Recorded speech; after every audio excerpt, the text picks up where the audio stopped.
میں ایک بات آپ لوگوں سے شیئر کرنا چاہ رہا ہوں. جو منافق لوگ ہوتے ہیں نا، یقین کریں، وہ بھلے آدمیوں کا بہت نقصان کرتے ہیں.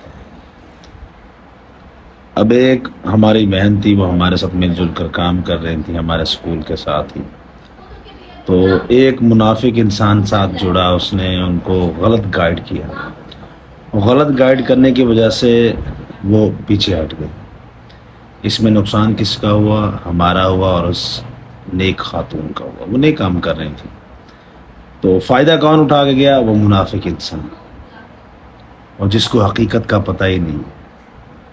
اور بیچ میں وہ ہم دونوں کا نقصان کر کے آرام سے وہ چلا. بہت تکلیف ہوتی ہے ایسے منافقوں کا. تو اللہ ان کو برباد ہی کرے ہمیشہ کے لیے. ان کو بچوں کی بد دعائیں ضرور لگیں گی انشاءاللہ.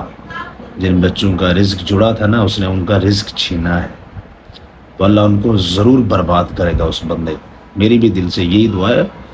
اس نے کافی، دیکھو نا، ایک سسٹم چل رہا تھا، اس میں اس نے سسٹم کو روک دیا. تو بہت تکلیف ہوتی ہے، بڑی مشکلات ہوتی ہیں. خیر اللہ ہے، بچی کی دعائیں ہمارے ساتھ ہیں. انشاءاللہ ہم ضرور نکلیں گے اس مشکل سے بھی، لیکن بہت ٹائم لگے گا.